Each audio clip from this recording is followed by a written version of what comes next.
welcome to the Islanders Never Say Die podcast. I'm your host, TJ, and with me again, as always, is our NHL analyst and expert, the Grumpy Old Man.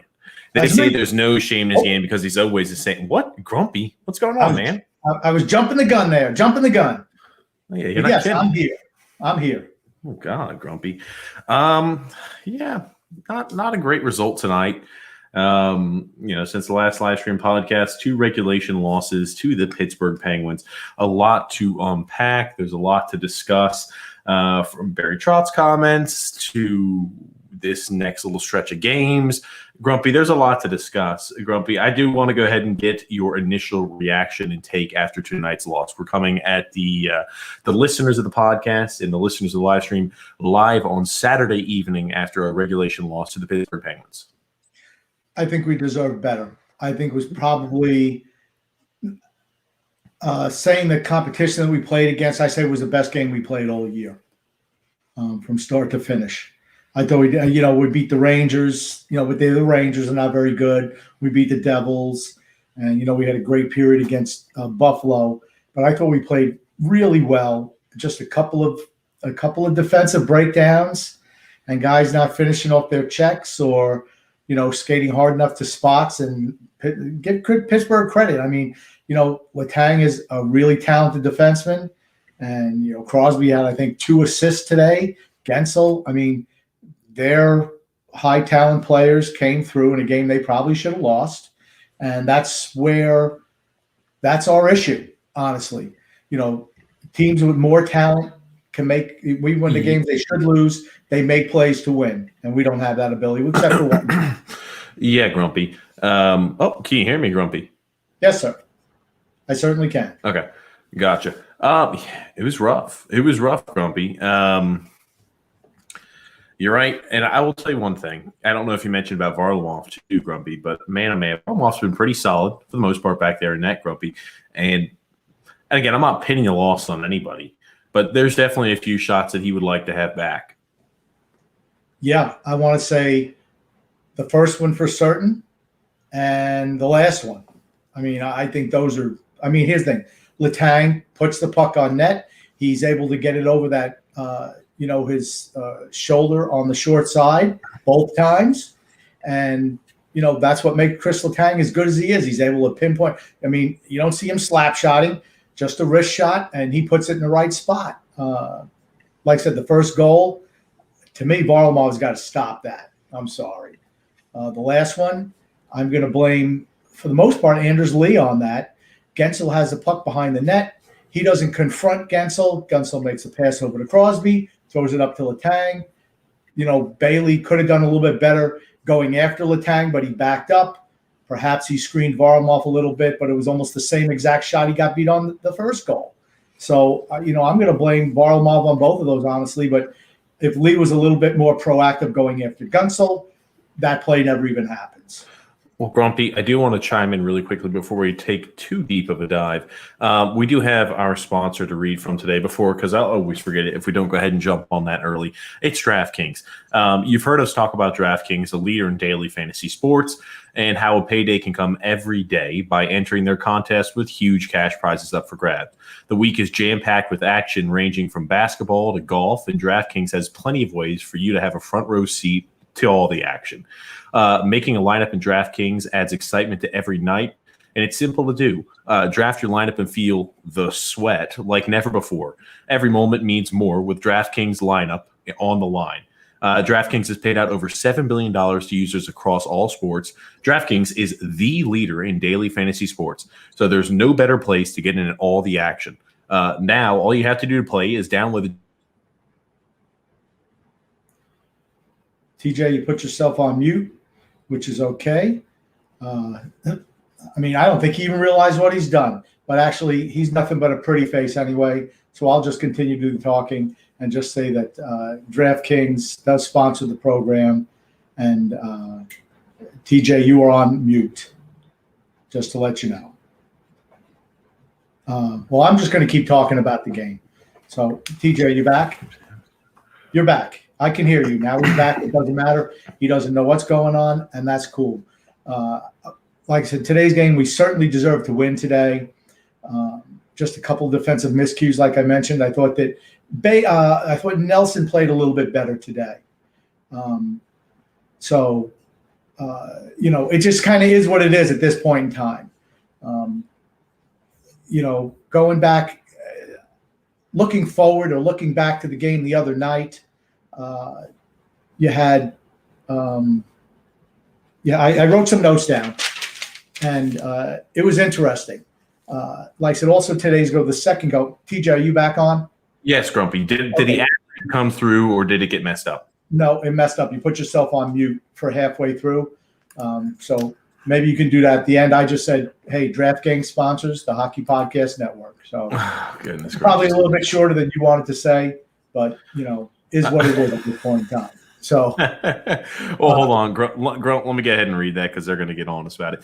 You've heard us talk about DraftKings, a leader in daily fantasy sports, and how a payday can come every day by entering their contest with huge cash prizes up for grabs. This week is jam-packed with action ranging from basketball to golf, and DraftKings has plenty of ways that you can take the front row seat to all the action.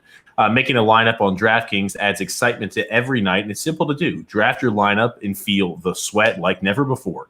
Every moment means more with DraftKings lineups on the line. DraftKings has paid out over $7 billion to users across all sports. DraftKings is the leader in daily fantasy sports, and there's no better place to get in on all the action. Now that you know how to play, download DraftKings app and sign in using the code THPN. New users will get a free entry with their first deposits. That is the code THPN to get a free entry with your first deposit. Only at DraftKings. Minimum $5 deposit required. Eligibility restrictions apply. See DraftKings.com for details. Yeah, Grump, I'm sorry. I was having technical issues there. Yeah, you know what it is? Your fat fingers must have hit the button that said mute, because that's what you did. You muted yourself. I messed something up here with my wiring, and it kicks me from the system. But Grump, man, yeah, I'll tell you, And I just wanted, while you were messing up, I was talking about Barzal. I kind of the goal that Matheson scored, Barzal should have hustled back. I mean, that's his guy to pick up, and he kind of flowed back in. So just to show everybody that, hey, I'm not just going to rip the average Anderses, the king of the secondary assists, the Crocs on this team. And Matt Barzal messes up. I'm going to tell you, that was his guy. Matheson was his guy, and he kind of floated back. I find it interesting listening to the broadcast, and you never hear them rip, for the most part, one of the veterans. They refuse. But let a younger guy make a mistake, they're all over him. And I'm talking distinctly right to Butch. I mean, he's really good at that. Like, he tried to blame, Dobson should have done this and Barzal should have done this. Well, you know what? There's a lot of other guys on this team that you need to worry about more, making mistakes left and right that you never bring up. Hey, Grump, you always pick that. That doesn't bother me at all. I don't care what Butch says on the air when it comes down to who he's picking a bone with. I think the people hopefully are able to see with their eyes, and they're able to go ahead and determine like that grumpy old man. I will tell you this, right? I do think Barzal should have done a better getting back. Josh Bailey also did a job of mixing up in front of the net, screening Yari, and allowing for that Brock Nelson goal to go in. I mean, it wasn't a great shot by Brock. His first even strength goal of the season. We are 17 games into the season right now, I believe. So first even strength goal.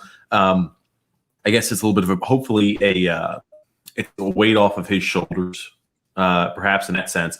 But again, our team, I was more shocked with Josh Bailey mixing up in front of the net. Our team does not do a great job of engaging the down low physical play unless you're a guy like Anders Lee or a bigger body who can actually shield and try to go ahead and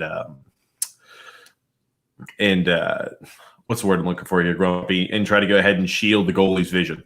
I didn't to screen a guy.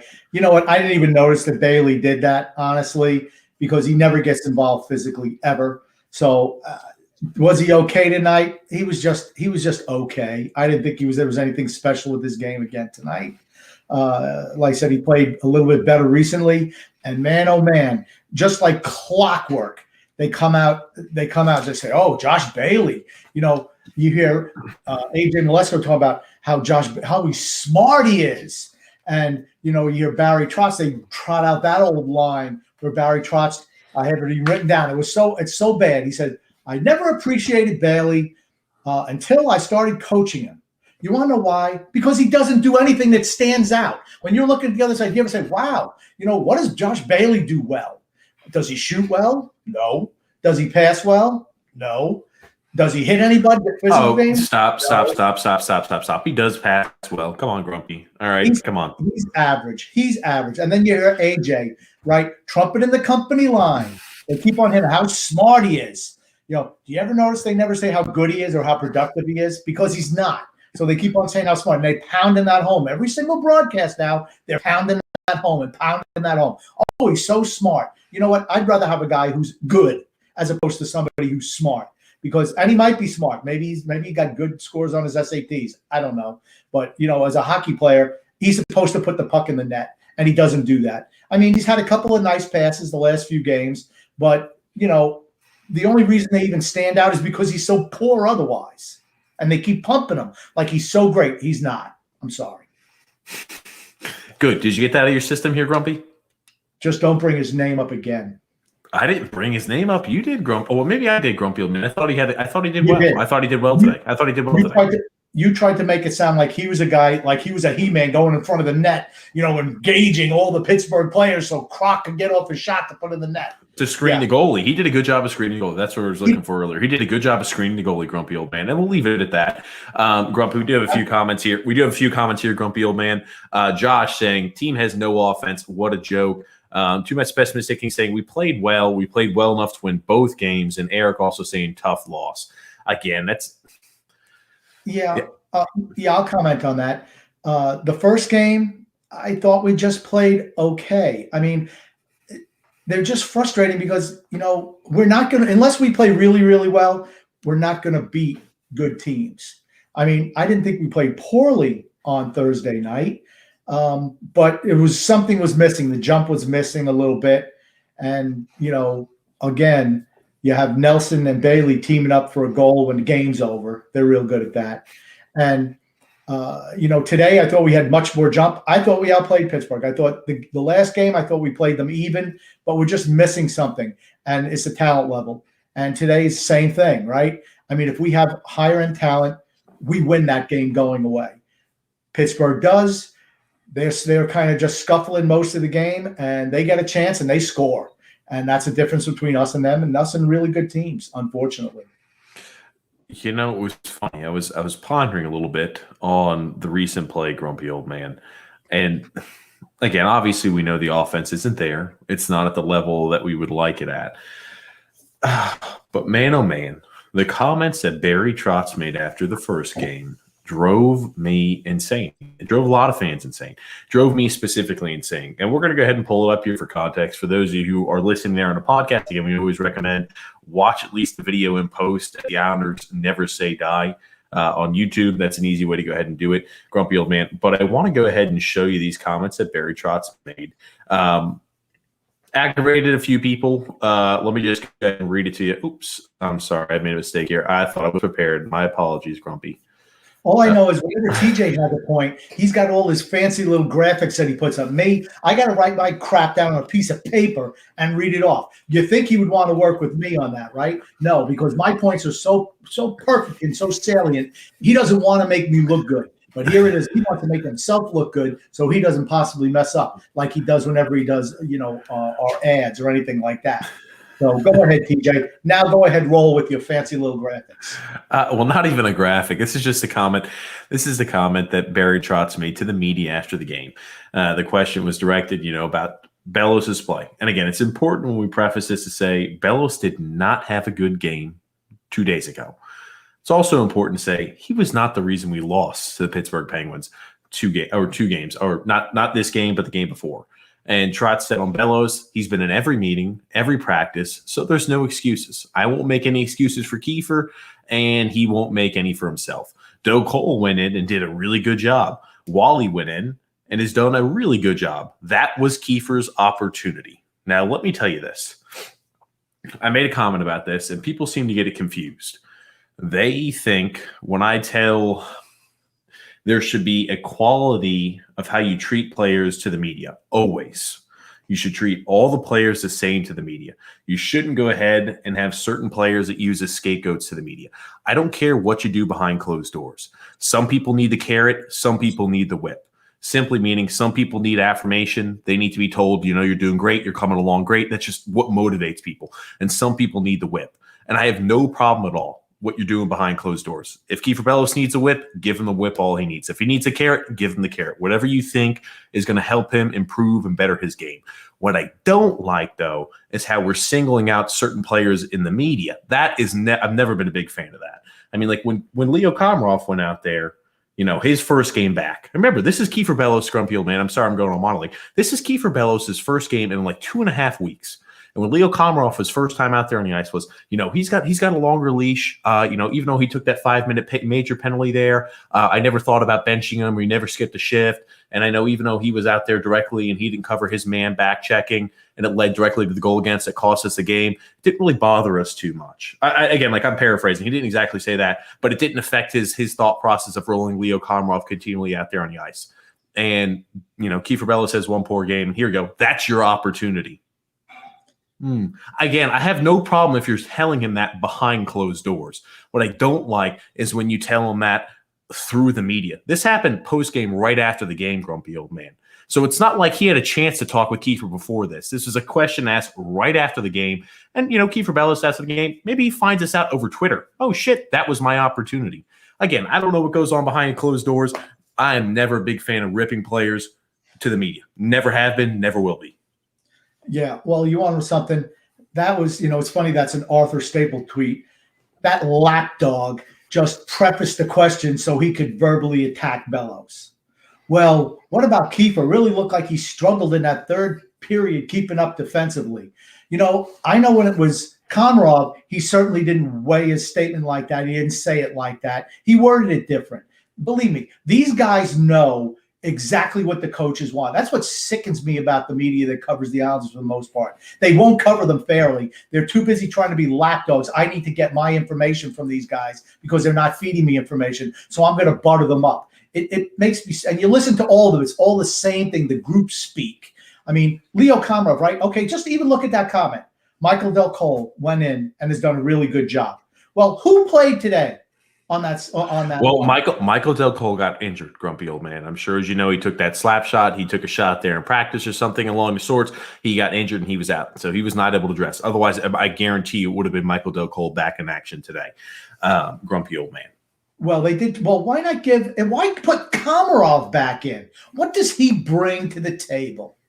Absolutely nothing. And you know what? Here's the thing. He wants a rip on Kieffer Bellows, who's on the second line, or Michael Del Cole on the second line. You know what? Maybe you should call up the fossil and ask him why we don't have more talented players than these guys, than a number 5 pick in the draft who has, 9 points in 209 and 100 games in the NHL, is playing on the second line. Kieffer Bellows, he plays on the third line for a couple of games. He plays good with Wahlstrom on the third line. Now one game he plays on the second line and he doesn't do exactly what you want. And now he's benched and you're going to bring more of the garbage back into the lineup. Why?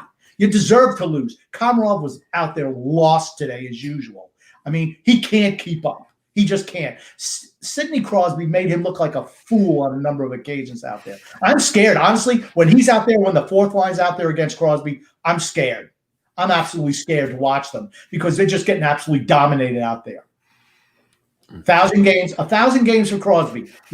I can't wait. And of course, they flash up that damn graphic. Josh Bailey, he's closing on 900 games. That is what he does well. What does Josh Bailey do? He puts the uniform on every night. That's the only thing he does well. He puts his shin pads on. He puts hhis skates on. At least his skates aren't on backwards. I'll give him credit for that. Oh, my God, Grumpy Old Man. He's not the fault there for the loss tonight. I thought he played well. Again, we're going to leave it at that. You keep bringing Josh Bailey up. I'm not bringing him up. You keep bringing him up, Grump. It's because they keep on putting these graphics that they're trying to convince the fans that Josh Bailey has some worth. He does not. I don't want to hear how smart Josh Bailey is. I'm telling you, I don't want to hear it. I want to hear Josh Bailey can score goals, or Josh Bailey will actually shoot the puck on net. When was the last time he took a shot? I don't know. You want to hear something funny, Grumpy, and a statistic that I think might shock you. The Islanders defensemen only have 3 goals so far this season. Again, I've always been a big believer in defensemen have to play defense first. So in that system, I'm always a big fan of Barry Trotz's system. Or in that token, I'm always a big fan of Barry Trotz's system. But our defenders, through 17 games, grumpy old man, 3 goals. 3.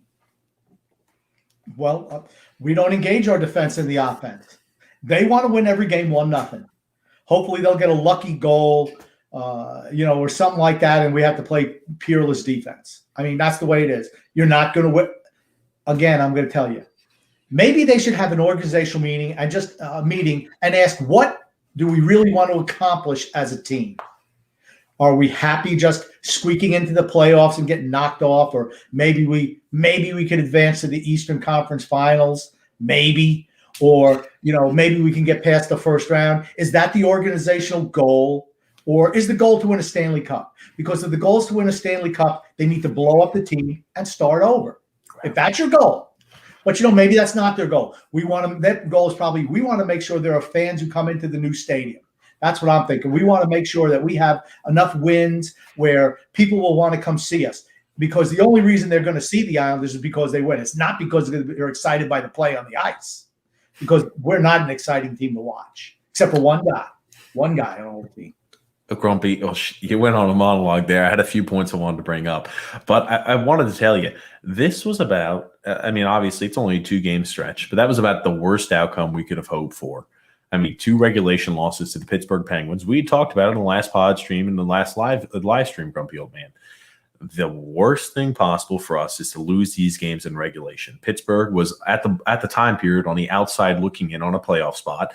And I could tell you one thing, they're going to be vying for a playoff spot. So, to lose these games in regulation to a team that you're going to be a competitor with for, one of the 3rd or 4th spots in, the playoff picture, never good.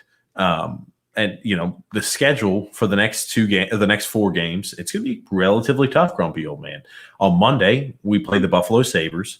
On Thursday, the Boston Bruins. On Saturday, the Pittsburgh Penguins, and then on Sunday, the Pittsburgh Penguins. So you're going to have 3 games over this next week in a 4-day time period, 1 against the Bruins and 2 against the Penguins. Holy crap. You want to talk about the need to come away with some points here, because let's say you were hypothetically to lose a few of those games in regulation, you're going to be a few points back. You have to come away with the loser points somehow. It seems like we're incapable of it. When they went up 3-2, the game was over. I'm like, might as well turn up TV. We ain't coming back. But I will say we showed some fight. You know what? If they played like that all the time, we might actually score a couple of goals. I know it's the system that we play, but at some point in time, we need to get someone on this team who can score a goal, except for one guy. I thought Barzal played great today, had a number of opportunities. I thought Jordan Eberle has been playing really well. He showed great patience today, numerous times today. Really impressed with him. And if you notice, he kind of changed the lines back to what they were at the beginning of the year. And you even saw a little bit of reconnection of the Eberle, Barzal, and Beauvillier line for a while too. I want to jump in, Grumpy, right? They had a great connection there, too, where Barzal goes ahead and splits through about 3 or 4 different Penguins of the opposing team. He goes ahead and gets open. He goes ahead and dumps the pass off to Beauvillier. He's able to go ahead and slice through another 2 defenders there on the Pittsburgh side. Beauvillier makes a nice feed. He's able to redirect and get a nice opportunity there on Yari. And I'm like, man, oh, man, when I see stuff like that, it just reminds me how well Barzal and Beauvillier always meshed. It's like peanut butter and jelly, grumpy old man. But yeah, I will tell you, it's funny you mentioned about Jordan Eberle's patience. That was good patience by Jordan Eberle. Can we take a second, though, to talk about Matheson? Holy crap. Obviously, a few things notably happened with Matheson over the last 2 games. First, I don't know how the hell we let him walk down the ice or skate down the ice and score that goal. Oh, my gosh. He almost went end to end and looked relatively uncontested. I know we kind of touched on a little earlier. I know Barzal didn't close down on him and it gave him that open opportunity, but still, I was not expecting that to happen. Matheson also determined to cover his own player. another Pittsburgh Penguin behind the net or skating behind the net. He didn't know who he had on his team on his side, which allowed Jordan Eberle to walk in unimpeded on Yari. So, a big play by him, also a big mistake that cost them a goal as well. Yeah, I'm going to give him a little bit of slack on that because Matt Barzal was coming down. He was coming right down the ice on that Eberle goal. And the biggest problem was Jari went to poke check him.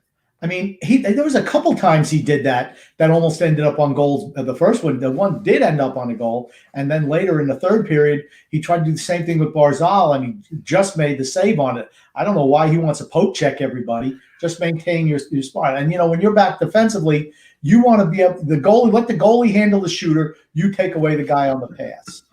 And he kind of did that. He saw Barzal coming, and I think that's why he did that. And you ask why the Islanders don't score on defense? What's the difference? You see Matheson following up that play all the way right into the slot, where our guys never do that. They get to the blue line and they stop. And it's not because they don't want to. That's what they're told to do. That's why you don't see us engage. The only time you'll ever see our guys go down below the face-off dot is if they're taking it down along the boards and are looking to make a pass out front and they can skate back around the other side. They never actually go to the front of the net. And that's why we don't score a whole lot of goals. And the difference between Ryan Pulock, for instance, and Letang is Letang can actually put the shot on net and Ryan doesn't. Maybe he doesn't have to shoot the slap shot every time. Maybe he should just try a snapshot or a wrist shot. That's one thing Dobson does well when he does shoot. He does those type of shots, and they almost invariably cause havoc in front of the net. And if we ever have a net front's presence, we have a chance to score. A few things here unpack, Grumpy. Now, did Chris Letang, did he score 2 goals tonight? 2. Well, you want to know the crazy thing, Grumpy old man? Tonight, the Pittsburgh Penguins had 3 goals from defensemen. That is equal to the total goals by defensemen the Islanders have the entire year so far, 17 games in. Crazy to think about. I know it doesn't get talked about a lot. Again, it's not a huge point or huge like, hey, our defense needs to start producing more. That's just what they're taught. I will say this much. You said there's a reason we don't score as many goals as other teams because we're not as, heavy on the forecheck. To play devil's advocate, Grumpy, I also think that's why we probably surrender less goals as well. I'll talk to this about, we do have a comment here from John. He said, I didn't get to see the game. It looks like they totally outplayed the Penguins and lost at the end. Was Varlamov off his game? I'll tell you, for that first goal for certain, he would like to have that one back, and it was knuckling a little bit. It was a slap shot from the point. It wasn't like he was screened. He just didn't get his body in front of it. And again, that blocker side, high blocker side, he was not able to make the save. Both of them were blocker side, the same shot, both of them. From Letang, both of them. I don't think he was off his game tonight. I thought he made a couple of really, really good saves. But that looks like, and we're going to have to follow this, that looks like a weakness for him, are those high to the stick side shots. Like I said, they were identical as far as I was concerned today. So it'll be something we have to continue to watch, see if teams kind of pick on Varlamov going to that side. I'll be interested to see. We got a comment here from Matthew S. saying again, so frustrating, but all of a sudden, Yari is Hasek when he plays us, but is just okay against everybody else. And again, this is also a comment echoed by Josh H. Grumpy. He's got the 44. He's got number 44 there as a little profile picture, Grumpy old man. Don't know, probably more for Reggie than it is for No. There's no way he's putting up that for Reggie Jackson. He's putting that up for, J.G. Pajot, the greatest number 44 in New York sports history since Reggie Jackson. Mm-hmm. Well, Yari had made some great saves, but seemed like there was about at least 4 goals we should have had today. It's because if we had more talented players, those goals go in. It's like if I'm out there, I'm going to hit the goalie 9 times out of 10, maybe 10 times out of 10. I could be Josh Bailey out there, honestly. You know what? Matheson scored his first goal since he was traded to Pittsburgh, whenever that was. He's got as many goals as Josh Bailey does. Think about it. Oh, goodness, grumpy old man. He's a first-line player, that Josh Bailey. Did you know that? I'll tell you. No, he wasn't. Well, they moved him off the first line. They moved him back down to the second line today, grumpy old man. With the power play, and I only had one opportunity, but it seems like Oliver Wahlstrom has now been replaced off the power play by Anthony Beauvillier. Okay, sure. It is what it is on that front. I think Oliver Wahlstrom should continue to receive power play time just because of the shot opportunity he does have. But again, it is what it is at that point. I think they wanted to go back to the status quo. And when all is said and healthy, I think what we're going to see is cemented as a third line is Michael Del Cole, Jean-Gabriel Pageau, as well as Oliver Wahlstrom. That's what I think Barry Trotz wants the third line to be here for the rest of the season. And if injuries happen, that's when players get slid in. I think what we're going to see when Del Cole returns healthy is what they want the ideal lineup to be game in and game out. It's funny. Our pal Butch, who never, ever doesn't take a chance to slam a young guy. There was a play in the third period. Useless Komarov is skating up the center of the ice. Hold on, you said Butch never takes a chance to slam a young guy, or always takes to not slam a young guy. Okay, gotcha. So Wahlstrom's coming up.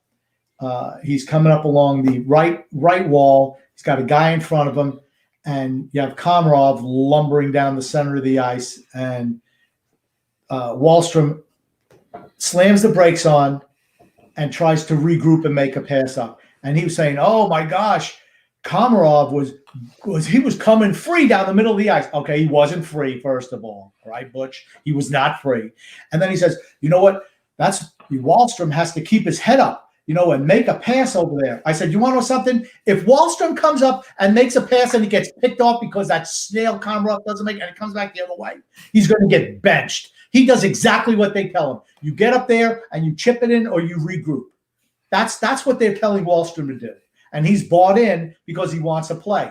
They don't care if he scores goals. They do not care if anyone on this team ever scores a goal, as long as they play defense. Grumpy, it's funny you mentioned it. I remember seeing that exact little clip in Snippet, Grumpy Old Man. I remember hearing that comment there from Butchie. And again, I think Komarov actually did beat, I don't remember if it was Moreno or who it was as a Pittsburgh defenseman. He did go ahead and beat him there off the step. But in the same token, he was being impeded. He had a Pittsburgh defenseman right in front of him. It's not like he had a free open avenue where he's skating up the side. It was like a one-on-one pass opportunity. Remember, they had an opportunity earlier where Komarov just buried it. I can't remember if he missed it in the first period or just buried it right into the goalie, where it was a 2-on-0 or a 2-on-1 there for Wahlstrom and Komarov as well. We got a few comments here, Grumpy Old Man. Patrick Vesna saying, "Why are we still playing Komarov? I thought he was waived." He was. Nobody picked him up. I think he was just waived there because they knew they were going to have to go ahead and send him there to the taxi squad. And they had to go ahead and waive him preemptively. Now, again, the only reason he was playing tonight is because Michael Del Cole was out. I honestly do not believe if Michael Del Cole was healthy that Komarov would be in tonight. Oh, I don't believe that. He loves Komarov. And they waive me because they got to waive him every 30 days. And here's the thing, no one's picking up a piece of garbage like that. It's never happening. So Speaking about players who've been waived, Adam Henrique was waived today, Grumpy Old Man, by Anaheim. So what? Who cares? He's finished. I'm not saying we should acquire him. We couldn't either unless we made some serious moves. I'm just saying I was shocked he was waived. That's all, Grumpy. He's still under contract until 2024. Yeah, there's no why. So why do they put him on waivers? Because no one will take him. No one's going to take him. He's a 31-year-old center that takes up about over $5.5 million of cap space all the way through 2024. And again, he's at diminishing returns, and Anaheim's not a cup competitor. So why would they continue to have a guy like that on the roster? They're trying to get the young guys involved. If they pick him up on waivers or try to do anything to pick up Adam Henrique, because I know he's got a connection with the fossil. But if he tries to do that, I swear I'm going to go up to the Nassau Coliseum and beat his damn door in and kick the shit out of him. Because why would you ever pick up a piece of garbage like that, right? You don't have the money for anybody. That's why we got to get rid of Devon Taves, right? But let's say, hey, we're going to pick up Adam Henrique, $5.5 million. Well, why didn't we go and try to get Patrick Laine, $5.7 million? We don't have the money for that, but you have the money for a piece of garbage like that. That's typical Lou Lamoriello. I could see him doing something like that just to piss me off, honestly. Is that Grumpy? He calls in sometime to the show on your landline. It's too late for him. He's asleep. You kidding me? Look at the time. He's in bed by 9 o'clock. That guy. Here's my question, Grumpy. Now, is he just trolling you? Is he going to call you up maybe next podcast and say, "Hey, Grumpy, we picked up Adam Henrique just to piss you off"? Boop. and hang up the calls? That's what's going to happen, Grumpy? Yeah, let me tell you something. He'll be in big trouble then. I'm just trying to be nice now. I'm trying not to get too animated. Oh, Grumpy, I was about to say, when we had talked about our post-game live streams, I was expecting more of this side of Grumpy Old Man to come out. More where it's just like I know we had one, which I'm sure had pacified the Grumpy. We were on it was an 8-game point streak at the time. So, Grumpy, I was expecting more after our first live stream post-game. I was expecting you to be a lot more animated, kind of like this, Grumpy Old Man, talking about beating the door in a Lou Lamoriello, but obviously all in jest and fun, Grumpy. But we kind of commented. Stop trying to tell me what I feel. If I want to say I'm going to go up there and beat his door down, don't say that I'm saying in jest. Stephen L saying, is the Oliver experiment over yet? No, I don't think it was an experiment. I think he's done a great job, and I think he's improving every game. Again, like just as Paul is saying here, Wahlstrom is improving every game. I think Wahlstrom's making big strides. I think he's getting more and more comfortable. Remember, he's playing a bottom 6 role, and he's a guy who's got the skill set of a top 6 player. He's not suited for the role he's playing. The first question was, is the experiment over yet? No, it's not, because he actually took a shot today. They want to get it so he never shoots. They don't care if he shoots. They don't care if he scores. They just want to make sure that he's a grinder. That's all they care about. We want a team of grinders. We want to go out there and just look as boring and dull as possible, and maybe a puck will float in, and we'll be so good defensively and pay everybody 50 cents on the dollar to keep the team together. And that's what we want to do. We don't care if anyone scores. We don't even care if we win, as long as we don't give up goals. We don't care about entertaining the people. We don't care about putting any pucks in the net. As long as you can skate back and try to hold guys out from scoring, that's all we care about on the Islanders. That's it. How do you think Josh Bailey plays on his team? He doesn't do anything well. He just doesn't do anything super bad either. But that's going to get you 900 games in an Islander uniform. They flash that freaking thing up on the screen. Oh, look how close he is. He's getting closing on Bobby Nystrom. He's a piece of garbage, man. Hate that Josh Bailey. You know what's going to be great, Grumpy, is he'll have more games. You know what, Grumpy? He might be on a whole different level, Grumpy Old Man. Maybe he'll play the most games ever in an Islanders uniform, Grumpy Old Man. Wouldn't that make you happy? It'd be embarrassing, honestly. The worst time in Islander history. That's what he'd be associated with. It's not going to be winning Stanley Cups. Yeah, the Islanders sucked for a lot of years. You know how you can tell? Josh Bailey was on their team. Oh, stop. Stop, Grumpy Old Man. David C. is saying here, when your GM has 3 off seasons and doesn't acquire a top 6 forward or top 4 defenseman, eventually it catches up to you. I don't think we need to acquire any top 4 defensemen. Top 6 forward for certain. Absolutely, we need a top 6 winger. So you don't even draft the guys who have the capability of being a top 6 forward. That's his biggest crime. We know he doesn't want to make a trade unless we're picking up more grinder pieces of garbage, some guys to fill in on the bottom lines that are never going to play, because we're going to continue to play that 4th line till the end of time. It doesn't matter if they're all well in their mid-30s. We're going to keep on rolling them out every night while they get embarrassed out there. But let's pick up more 3rd and 4th liners. Why do we want anyone who could possibly put the puck in the net? They might not play enough defense. Why would we want something like that? He's not a good fit. Why? Because he puts pucks in the net, so the guy's not a good fit for us? I mean, the biggest crime, once again, is when you go and draft guys like Casper Holmstrom, and you leave guys like Tomasino, Kaliev, and McMichael on that board. Thank you very much. Ding, ding, ding. When you do that, that's your bigger crime. Because these are guys who you see them develop. You're at the guy who's going to be nothing but a Josh Bailey light.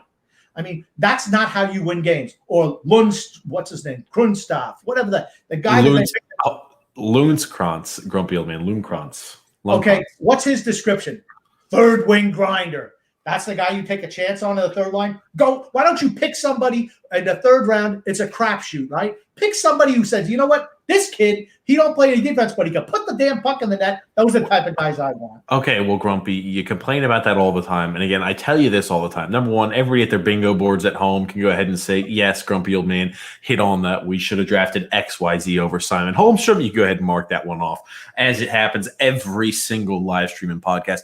Grumpy Old Man, William Defoe, hold on, Grump, hold on. William DeFore is scoring goals. He was a 4th-round pick, I believe, or maybe it wasn't a 4th-round pick. Maybe it was a 4th or 6th. I know William DeFore and Alex Jeffries are both playing well. Alex Jeffries at Merrimack College there. He's putting up good point production as well in college already as a freshman. William DeFore, again, he's overage, but he's got over 15 goals in juniors already in I think like 20-some-odd games, in 20 games. So, again, you talk about they need guys who could score. William DeFore is a big guy who's putting the puck in the net down there. Junior's given. He's overage, so it's worth mentioning that. But Alex Jeffries is playing well there in college at Merrimack as well right off the bat. Okay. Hypothetically, you asked why I continually hit on these same points. Because what's the one thing we cannot do in this organization? We can't do it in Bridgeport. We can't do it here. We can't do it in any ECHL affiliate. What can't we do? Score. And we don't want to pick guys who can actually score. How are you expected to score if you don't score? And then you say, well, gosh, this guy we picked in the 5th round has done this. This guy's done this. Well, how about hypothetically, you would think the guys who were picked earlier have more offensive acumen or more high-end upside, right? So why don't you try that then, as opposed to why picking a 3rd-line grinder in the 3rd round? Why don't you say, hey, you know what? Here's a guy in the 3rd round. You know, he scored, I don't know, 100 goals for the Pee Wee Band of Midgets, whatever. You know what? Take a shot on him as opposed to some scrap like this Lundkrantz guy who's nothing but a grinder. We have enough grinders on this team. I don't want to draft a grinder. You can turn other players into grinders, like you're trying to turn Oliver Wahlstrom into a grinder. We don't need more grinders. We need more goal scorers. God almighty. Grumpy, if we had a word allotment, you would have used our entire year's supply of grinder during that little explosion. Got a few comments here. One from Vinny Z saying, need big offensive play. And then Brian B also saying, so when does Martin come out of the lineup? Can't skate and has 3 points in 17 games. And this brings me back to the point I want to talk about. We talked about Matheson, grumpy old man. We talked about the goal he had produced, also the poor defensive play earlier, grumpy old man. Last game, he goes ahead and boards Matt Barzal towards the end of the game. And again, it's one of those hits where it's on our best player on our team. And he goes ahead, it's a 2-handed cross check right to the small part of the back. He just crumples up. Obviously, the way Matt Barzal falls and gets crumpled in the boards makes it look even worse, grumpy old man. That being said, right after that happened, there was no explosion. There was nobody jumping all over Matheson. A given. They did go ahead and make sure later on he caught a cross check in the teeth, and they made sure that Matt Martin tried to fight him there at the end. I'll tell you this much, and this is a question I have for you and for all the fans, listeners, the live stream, and the podcast. If that was the Pittsburgh Penguins, and that was Sidney Crosby who got boarded, or let's even say that was the Chicago Blackhawks, and that was Patrick Kane, what do you think the action of those teams would have been? Honestly, what do you think would the action of the team would have been, grumpy old man? Well, they said, oh, we're not going to do anything immediately. We'll try to go ahead and get you back afterwards. We're going to go ahead and get you a cross-check in the face afterwards. Or would they immediately have dropped the gloves and done anything they can to go ahead and hit and take out that player who just went ahead and brutally broke the rules of the game and goes ahead and hits your best player into the boards? You know, head over heels the best player in your team on the boards like that. It would have started a fight. That's what happens. But here's the thing. When you're a physically impotent team like Lou Lamoriello is impotent, these are the type of things that happen. That's the way they want to build a team. We don't want to confront everybody. We want to be everybody's friend. We just want to play hard, and maybe you'll let us score a goal. We'll just, we don't want to start any fights. Ross Johnson should have started today. That's why you have Ross Johnson in the lineup. Now, I didn't think that hit from Matheson was that bad. I mean, it was a cross check, absolutely, but it was the distance away from the boards is what caused it to make it look worse than it did. But that's the whole thing is you should have jumped him immediately. You don't let your best player get run. You just don't do it. Did anyone go after him right away? Absolutely not. Then they sat there. I think they did a good job afterwards. I think they did a good job afterwards trying to retaliate. But again, it wasn't immediate. And that's my thing. That's the best player. You see the numbers. You're not allowed to cross-check people like that when you're close to the boards and you see their numbers. That's the big no-no. You're not allowed to do that in the game anymore.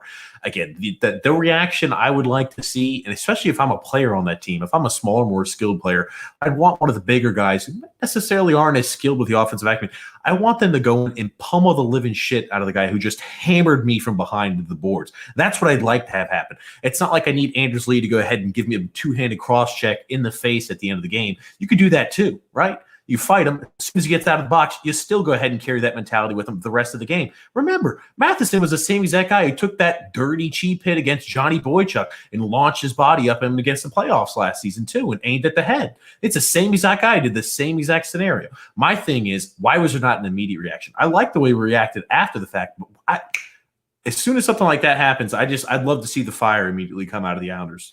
That's all. That tells you they got to run everything by committee. Barry Trotz, he preaches it.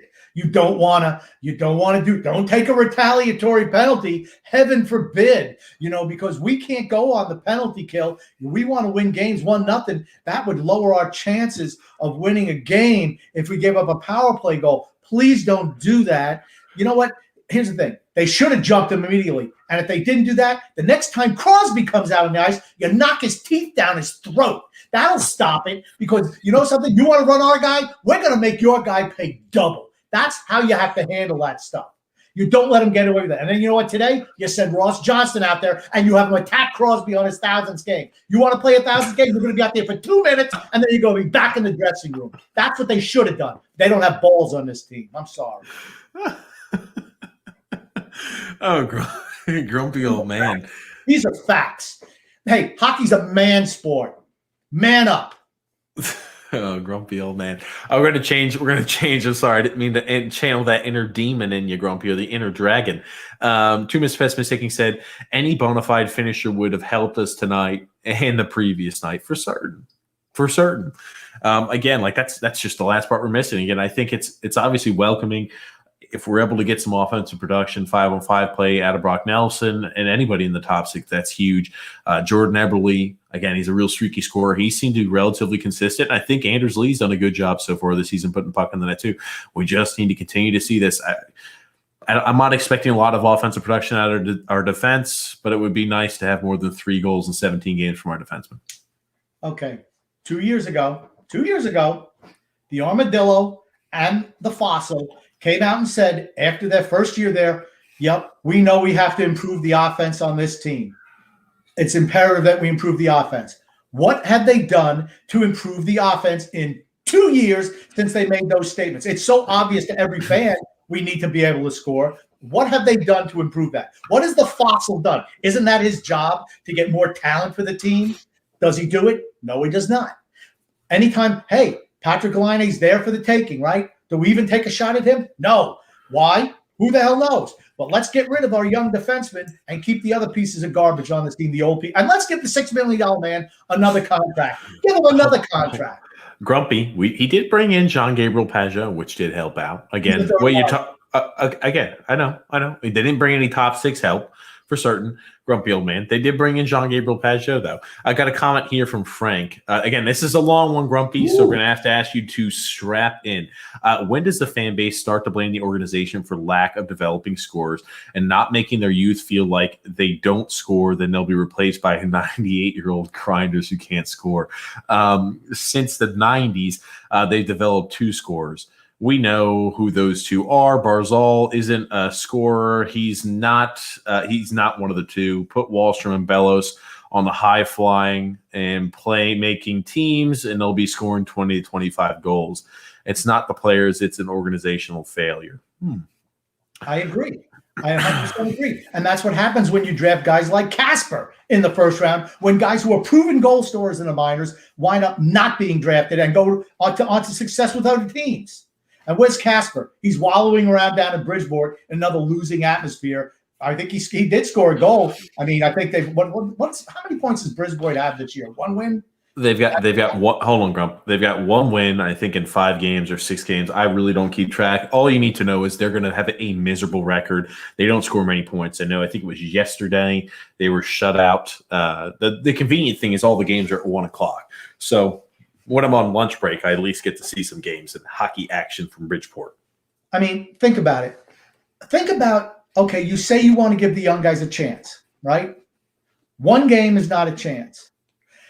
As a player, and TJ, you were a player, I mean, I know you played a lot, but let's say you were a scrubby or a guy who was trying to earn his way in the lineup and you get a chance and you seem to play well, but an older guy who doesn't play as well, he's back in there. And anytime that you make one mistake, you get yanked off the field. What would that do to your confidence going forward? Well, I'll tell you one thing. It all depends on what type of person you are. Either it destroys your confidence or makes you pissed off saying, you know what, coach blah, blah, blah doesn't know what the hell they're doing. And again, like you don't hear many stories where people come out afterwards. Hockey's a different sport. You really don't see players trash coaches at all. Very rare, and it's eye-shocking if it does happen. But again, it's definitely not good for confidence. And again, hitting back on what happened with Bellows, right? Like if I felt that, I'm not being given an opportunity, and again, this is the same exact argument I've made here with Josh Ho, saying the same exact bit, grumpy old man. If I feel like I haven't had a lot of game time or action, haven't received an adequate chance, and Leo Komarov is out there in certain games, he's looked terrible, but he's continually going to get the start game after game. I'm going to feel like, what the hell do I have to do differently to get on the ice? Again, I'm sure he's asked Coach too. He's like, Coach, I want to be out there on the ice. What do I need to do differently? And I'm sure that's when he goes over and he tells him. Here's another question too to you, grumpy old man. What do you think Zarnak is thinking? Because remember, he played one game for the Islanders, came out and played extremely well. Why did we not roll a chance and opportunity for Sarnak today? This is a point here, Grumpy. I thought he played well, and you're talking about a guy with Michael Dougall, who was originally on the second line. They moved him back down to the Komarov. They switched up lines, whatever. But the thing is, why is Sarnak not given a chance and an opportunity then too? I think he has played better than Leo Komarov as a whole this season. This is my thing. If I'm Sarnak, what am I thinking too? Oh, okay. Well, terrific. I'm never going to get a chance either. They rolled out Kieffer Bellows ahead of me. Now they're rolling out Leo Komarov. They're obviously very happy and content there with Michael Dougall. The one game I get action in, I see time on the power play. I play well. I help break up odd man rushes to stop a 2-on-1 going the other way and to stop a breakaway. What else do I need to do to get out there on the ice? But again, Coach sees a lot more than we do at practice. That's all I'm going to say. Yeah, you know what? I care more about what happens in games. And when I see Leo Komarov get exposed out there, I mean, did they go 100% in practice? Maybe Leo is going 100% in practice. And since everybody else is going 60%, he looks like he's doing better than he really is. But when it comes game time, he sucks. I mean, Jarnak, why not give him a shot? I mean, I don't have a problem with that. Like I said, why don't you can sit Matt Martin? He's finished. The $6 million man, he's ready for scraps. Traded his bionic eye for something else. Get rid of those legs for something else. I mean, we don't need him anymore. Like I said, it was mind-boggling to give that man a 4-year extension. Just mind-boggling. And the thing is, like, I don't want this to come off as like we're blaming Leo Komarov for the loss, because most certainly I am not. Leo Komarov is not the reason we lost, just like Kieffer Bellows 2 nights ago was not the reason the Islanders lost. Again, we talked about it earlier. I think that Matt Barzal not doing his job there, coming back and back-checking hard enough, led to that opportunity in the goal by Matheson. Anders Lee, you talked about earlier, grumpy old man, not putting enough pressure there, allowing that open opportunity there for Chris Letang. And I think as good as Simon Varlamov has looked so far this season, I mean, both of those shots that were high stick side, he probably wanted to make saves. In an ideal scenario, and in practice, those are saves. If he let him in, he's like, shit, that's something I want back. That's a save he wants to make. Yeah, and like I said earlier, we're gonna want to track that and see if the team starts shooting that spot on him to see how he reacts. I guess my whole thing with the Bellows and the younger players is, if they're held to almost a higher standard to get any playing time than the Leo Komarovs, well, what is it going to do? If you have any offensive talent, are you going to take a chance offensively? Or, if you make if you're up in the offensive zone and you're not scoring and you can't get back, are you going to get benched after that? Are you going to get blamed for the goal? I mean, because that seems like what happens to the young guys. That's what I think he's done with Bellows. I think he's done it with Wahlstrom. That's why Wahlstrom, how often do you see Wahlstrom really attacking the net for the most part? He's both hanging back. Every once in a while he'll go up there, but it's defense first. This guy was drafted to be a goal scorer, and you're trying to suck that out of him. It frustrates me no end. Get the kid on the power play in the trigger position, have him shoot the puck. I want that kid shooting the puck. Well, you talk, and again, like I hate to hammer this home again, right? We got a defenseman there in a trigger position on our power play on the first line, Ryan Pulak, and I think no power play goals from that. I'm sorry, the 17-game experiment with that of you rolling the trigger man position there on our power play, that is over. Again, we have 3 goals from our defensemen all season long. Sorry, we can't continue to go ahead and throw people out there in our trigger positions that aren't scoring goals because Josh Bailey hasn't scored a power play goal in over 50 games. That's already one player that's not going to score a goal in the power play. And if you got Ryan Pulak, who can't go ahead and produce a power play goal in the trigger position, that's essentially 2 guys out there on your power play that have a infinitesimally small chance of scoring a power play goal. So again, Grumpy Old Man, I want to talk about a point you brought up earlier, right? First, one thing. I want to give I think you were a little bit hard on Josh Bailey there since he hasn't scored a goal in the power play in 50 games. In his defense, he doesn't shoot the puck, so it's awful hard for him to score when he doesn't shoot the puck. Yeah, Grumpy. This is my thing. And again, like this is all coming from player experience, and this is maybe other players take it different. Professionals do take this differently. Everybody takes things differently. If I felt that I deserved to be playing, and again, I was always a player where even if I was close to as good as the guy who I was competing with for a spot, I believe I should have been playing. That's just a mentality I had, as always was. And again, like if I felt I did better than that person, I was going to feel like I was being slighted. And in some capacity, if I was not getting a chance and opportunity. And again, maybe the players don't feel that way. I'm just telling you as an ex-player myself, I felt that way a little bit. So, and again, like I don't think hopefully these players have it. I know they wouldn't air those issues there to the media. People who did that type of stuff, Josh Ho saying they would never receive a chance or an opportunity. I mean, you can't air stuff like that in your frustrations for certain. Grumpy Old Man. I have a few more comments here I want to get to. 2 minutes pessimistic saying Wallstrom is playing well. He's doing the little things right that are needed. Hopefully that translates to goals. I think we just covered that, Grump. I think you were talking about Wallstrom kind of ad nauseum. You hope he's able to go ahead and get more thrusted into an actual offensive role as opposed to this, hey, we need you to be more conservative on the offensive side of the puck and make sure you're playing the 200-foot game. He is doing all the little things like he's supposed to do. But what I'm saying, I'm not saying that you should totally avoid playing defense, but it's like Al Arbor. I'll bring it up again.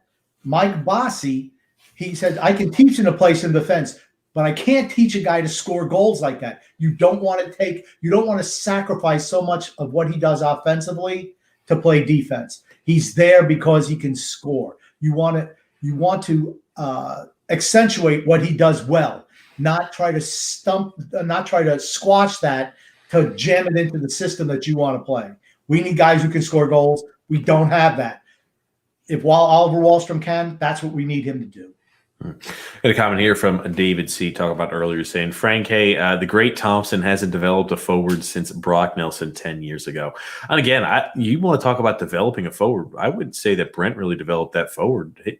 Brock Nelson's time in college was really the development I think he had rather than in the A. I think he had a lot more developmental years there in college that kind of helped cement his game a little more than the short time period he did spend there with Thompson. I'm going to say that. So, in other words, Thompson has never developed a forward since he's been there. I won't say that, Grumpy Old Man. He's just an average player. Grumpy Old Man. Michael M. saying, oh man, Grumpy, I'm furious tonight. The Islanders are benching young guys who might suck. For a veteran who has been guaranteed a chance of sucking. Death and taxes, a star center with no talent on his wings. Those are the guarantees of life. Those are the guarantees of the New York Islanders franchise. We've been talking about that for a long time. DJ gets mad because I keep on hitting those points, but they never change. They're always the same. That's the whole thing. When you know the ceiling for a Leo Komarov or a Matt Martin, ceiling. Way down here. You don't know what the ceiling is for a Bellows, for a Wallstrom. But here's the thing. If you don't give them a chance, you're never going to find out. And that's the thing that frustrates me. All they have to do at minimum is be as good as Leo Komarov. That's the absolute minimum they have to be. Anything above that is gravy. Give the kids a chance. Grumpy Old Man. I'm just going to flash a few comments here as well. Grumpy. Oh yeah, I get a GM that has a collected Social Security for 15 years already. Oh gosh. I'm going to disagree with that. I'm going to say that Lou is probably not collecting Social Security because he makes a lot of money as a GM. So unless he wants to get fully taxed on that Social Security, I'm going to say he's not going to do that. He probably just collected at 72 here, Grump. Gotcha. System exposed. Here, Barzal played well tonight. Eberle has exceeded my expectations this season. I think he's exceeded all of our expectations. Again, I think he's had a pretty nice bounce-back season, as well as Anders Lee. I thought both of them struggled last year mightily. I think we're seeing production out of both of those guys, which is exactly what we want. 7 is very attractive. And, this might be crazy to think, Grumpy. In the offseason, we have the expansion draft. Who's to say that Jordan Eberle, the way he's performed this year, is not a piece that's movable? And again, it comes down to what happens this year. A lot's going to ride on this next 4-game stretch here, Grumpy. I mean, you got 3 teams here. You're playing the Penguins twice, the Bruins once, and then you play the Sabres. If you don't come out with some points, you're going to be in trouble looking at the playoffs. Okay. You just said you would consider moving Jordan Eberle this offseason.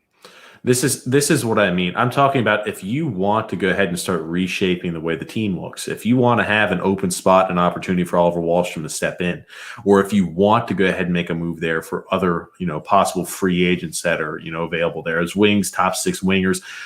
What we have right now is not getting a job done on top 6. I'm just saying a guy like Jordan Eberle has value. If he performs this year, he will have value.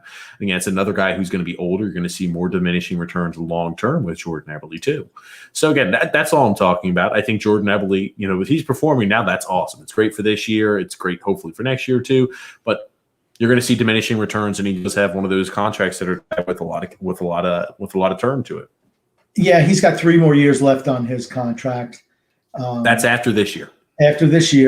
And after this year, Lee, who is nowhere near the player goal scorer that Eberle is going to have another 5 years on his contract. And then they are tied in goals this year, Grumpy old man. Yeah, I don't care. Jordan Eberle has been the goal scorer. Anders Lee, I don't care how many of those right in front of the net scores that he has. I mean, do you think Anders Lee could have done what Jordan Eberle did tonight? Absolutely not. You think Kroc could have made that move that Eberle did to score? Absolutely not. Brock would have tried to make his little dipsy-do move, and he would have lost the puck, of course, because that's what he does. It looks good, but then he turns it over every time. Not sometimes, every time. And as soon as I see him, like, here we go, and there's your turnover, and then it comes back the other way. I mean, it's the same thing day after day. Eberle's not a guy I'm looking to move. Here's the thing. When the expansion draft comes, they all should be exposed, every single one. Well, here's my thing, Grumpy. If you're talking about trying to re-alter the team a little bit, and if Oliver Wahlstrom shows, again, long-term, Oliver Wahlstrom's not going to be your third-line right wing. You didn't draft him in that spot to say, hey, we're never going to give you a shot at a top 6 role. He plays the right wing position, Grumpy old man. Unless you're like, hey, time to move Josh Bailey down to the third line, which is fine. I'm fine with that one also, long-term. That's fine, Grumpy old man. That being said, if you ever did want to acquire some other talent, you shouldn't feel like, hey, we have to keep Jordan Eberle. We have to keep all these guys on, that are currently in our top 6 winger positions. It means you can't go ahead and acquire anybody else. I don't look at it like this, Grumpy. If he's going to perform well this year and he's going to be able to provide, a possible trading opportunity there for you, nothing's off the table with a guy like that. If you're seriously talking about, hey, we need to improve offense, no issue at all trying to move a guy like that who is performing. And again, last year, Jordan Eberle didn't perform well. When Jordan Eberle is 34 or 35 years old, when this contract expires, he is not going to be performing at the level he's performing right now. Agreed. He'll be 34. It's better to be proactive about moving a guy like that. I mean, he's already, what is he now, grumpy old man? He's 31 years old, 31 years old. Again, You're going to see diminishing returns year over year with Jordan Eberle. So if he performs really well, it's just like the market, grumpy old man. When it's going up like that and you see a certain amount and you say, hey, this is a technical analysis, we're expecting it to decline a little bit, or Payne's not working off here for us, go ahead and be proactive with the move, Grump. These are your points I'm preaching to you here, Grumpy. I understand, but if you're going to move Jordan Eberle, what are you getting back? I mean, I don't think we can afford to move people who score goals right now until we have someone who can actually score goals to fill in for them. If you move Jordan Eberle, grumpy old man, you have cap space. And cap space is so important for us because we have young defensive players that we can go ahead and use as draft capital. When you're not up against the cap, you will get more for those younger defensive players than you will if you're up against the cap. That's all. Grumpy old man. They probably want so they could re-sign Casey Cizikas to a 6-year deal. That's probably what they want to do. We're going to sacrifice Jordan Everly so we can give Casey Cizikas a deal. Oh, God. Grumpy, we've got a few more comments here. Too much special sticking. Why did Yard look so good tonight? The answer, we have no finisher. David C. saying, Grumpy, we need you to become the GM. Compared to the lost Lou, you would be the grumpy young man. And then Brian B. chiming in saying, do I really have to watch the same team again next year for like the 10th season in a row? Can we blow this team up? Again, like I've never been in favor for a complete blow up, but like if you're able to go ahead and start slowly integrating in new pieces, I have no issue with that. Blow it up. Blow it up. Blow it up. I mean, but honestly, I think they don't want to do that. I'm going to be serious right here. I think they want to remain as competitive as possible moving into the new building. I think that is a huge, huge thought process behind what they're doing, because you can't tell me that Lou is this stupid. I honestly don't think he's this dumb. I think, and Trotz is what he is. He's just going to play vets. But I really believe that they're saying, you know what? We need people in the stands when the new building opens up. That's what I think the whole thing is about right now, because they have to know. Lamoriello has to know that we're not good enough to compete for Stanley Cup. Unless, once again, winning the Stanley Cup is not the goal.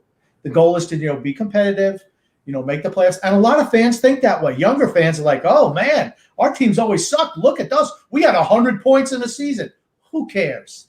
If you're not winning Stanley Cups or being competitive for Stanley Cup, it doesn't matter. Regular season doesn't matter. That's window dressing. Playoffs, that's where the big boys play. Grumpy old man. A few more comments here. Matthew S. saying, I'm just livid with tonight's result. Again, a lot of people are. It's a game where really we played well. We should have come away with at least the loser point, and we didn't. Yeah, I'm not saying I'm happy that we lost, but we played well. It's much worse if we come out and we're flat and we get rolled by a crap team. Ooh, nice fire hydrant.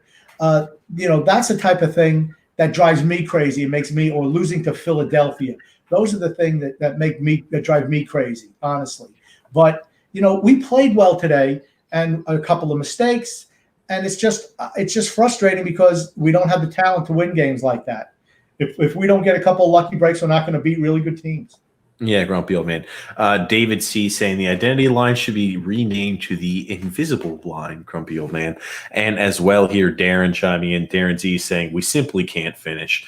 Again, it's been the issue. It will continue to be the issue. When we lose games, it's not going to be because our defense or our goaltending was hideous, albeit today goaltending probably could have been a little better.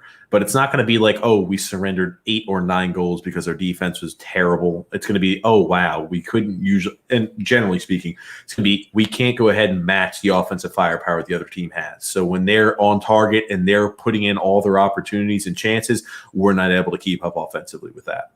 Yeah, I'm going back to the identity line thing. I would call them the D-zone line because that's where they spend all their time, in the defensive zone.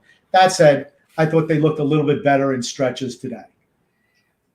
Once again, giving credit where credit's due. For stretches, they looked okay today. Of course, Matt Martin misses a shot, and, Butch always going to make an excuse for him because he's one of those vets. Oh, well, he was just a little bit too aggressive, Sometimes you go a little bit too hard where a little bit more patience would have helped out. Yeah, okay. If it was one of the young guys, well, God, how come you didn't stop? You should have done that.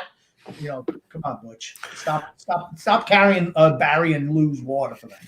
Too much specificity saying, just talking about our earlier comments about Adam Henrique, we do not have the cap space for Adam Henrique. Adam Henrique is a perfect Islander, overpaid. I'm sorry, Adam Henrique is a perfect Islander, overpaid, underachieving, 30-plus years old player on a long-term deal. He is typical Islander player, and we can make room for him. We could trade Matt Barzal, and we could slide him right in as number 1 center. Give him away for a second and a third round draft pick. There you go, grumpy old man. Okay, gotcha. The old man here. Gotcha. Patrick V saying, I wish grumpy old man would have been the GM. Grumpy, you seem like you are hitting a little bit of a. It's common sense, people. It's common sense. I mean, you're trading away first and second round draft picks for guys in their 30s, defenseman 37 years old, and I heard it again today from Butch. Oh, that pairing, he's been so good for Noah Dobson, Andy Green. Well, Andy Green was good for Noah Dobson last year, and I think he's a good player, but Noah Dobson has passed him by now. He absolutely has, and now he covers for Andy Green. So is that helping Noah Dobson, where he's got to cover for his 38-year-old defense partner? I don't think so. I mean, J.G. Pajot, as much as I like him, and I do, I think he's fantastic. I love one of my favorite players. You gave up a first and a second round draft pick for a third line center. A little bit of an overpay. Grumpy, I'm scanning through. I have something that is going to, I think it's going to, for most people, it's going to cause them to worry a little bit, and rightfully so. It's just talking about the way our schedule looks here. Phil also saying, love you guys. Love you too there, Phil. Uh-oh. Oh, goodness. Bruce King is in the chat here. We're just reading through here. Vinny Smith saying, Bailey doesn't cover the point ever. Game over. Any other guys does this, and he gets benched. Josh Bailey's one of the sacred cows on this team, so nothing's going to happen to him. He could, like I said, he could have been a little bit more aggressive coming out on Letang on that last goal, but he looks like he didn't know what to do. For a guy who's so smart, it looks like he didn't know what to do. So he just, what can I do? Let me block Varlamov's vision. That'll probably help him. 2 minutes pessimistic saying, whoa, Grumpy. Oh, okay. Mrs. 2 minutes of pessimistic saying, whoa, Grumpy is feisty tonight. Yeah, I'll tell you, Grumpy, this is more what I had expected in post games. I see Grumpy starting to get a little more comfortable in the post game. Maybe it's just that time of the hour, Grumpy. You feel more comfortable with this time of the hour here, Grump. No, it's just sometimes I get worked up. Like I said, certain games get me worked up. Other ones don't. It's worse during the game. Like when I see Josh Bailey do his useless routine out there, I'm screaming at the television, but it doesn't help. I was waiting to drop this here, Grump, and this is about our schedule. You want to talk about the importance of the schedule and how the games lay out for us. This 3-game stretch is important. This next 4-game stretch is important. Boston once, you play the Penguins again twice, and you play the Sabres. Grumpy old man, starting on March the 16th, we have a stretch from March the 16th until April the 8th, where we play the Washington Capitals 3 times, the Philadelphia Flyers 5 times, the Boston Bruins twice, and the Pittsburgh Penguins twice.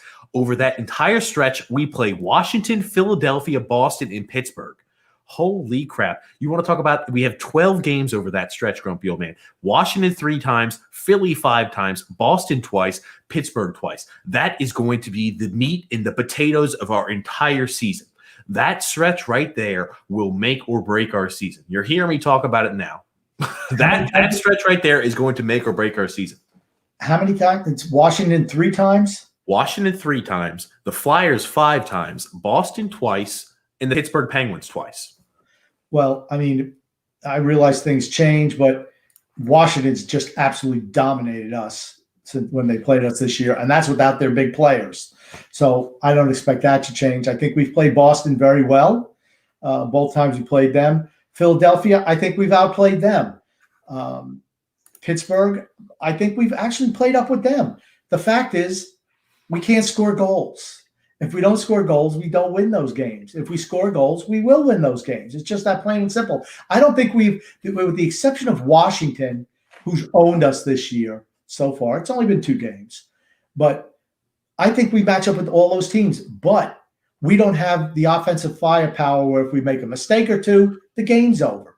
I mean, that's what's costing us. I'm just putting it like this here, Grumpy. I know we've matched up well against those teams. Those teams right there, all 4 of those teams are competing consistently for that playoff spot and for a playoff spot.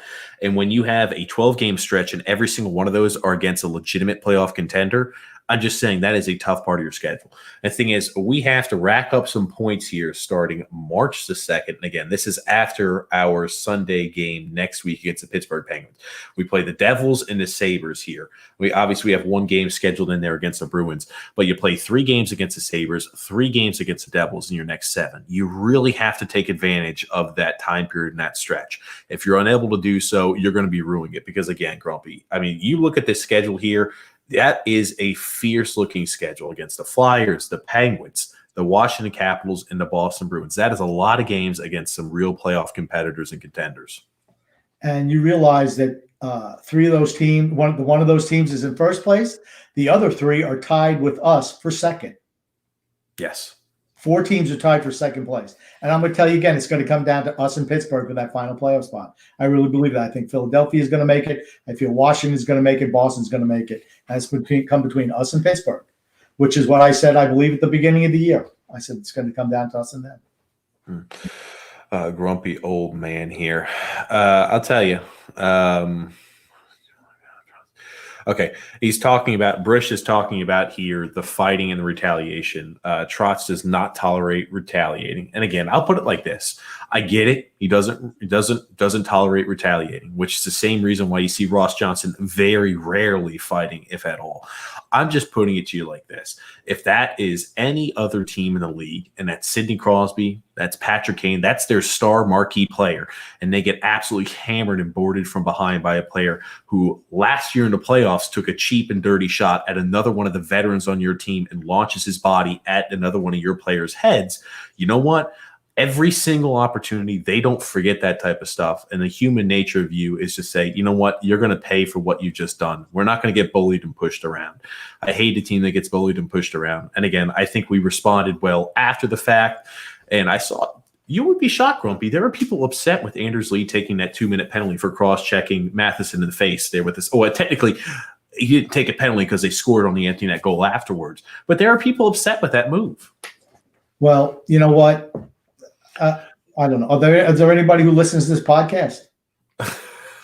I'm just saying on social media, Grumpy old man, people were upset. Like, you know what I mean? Hey, Anders Lee, you're a class guy. Why would you do something like that? I look at it like this. You can't get pushed around out there on the ice. I had no problem at all. And honestly, that was the perfect time to take that penalty too, or that possible delayed penalty there, Grumpy old man, because they're just going to walk in and score on the empty net goal anyway. You know what? You pay for going ahead and cross-checking our best player on the team and boarding him right there where he could have been out for serious time. Let me put it to these Gen X, millennials, whoever, who thought he was a little bit, oh, you shouldn't have retaliated. Why would you go and retaliate when you hit our guy? Let's turn the other cheek. I mean, if you even have a job, let's say you have a job and you work for somebody. It'd be like your boss or somebody from another company coming in and taking a dump on your desk. And you just look, oh, okay, I'll just clean that up. And then he takes a whiz on you. Oh, don't do that.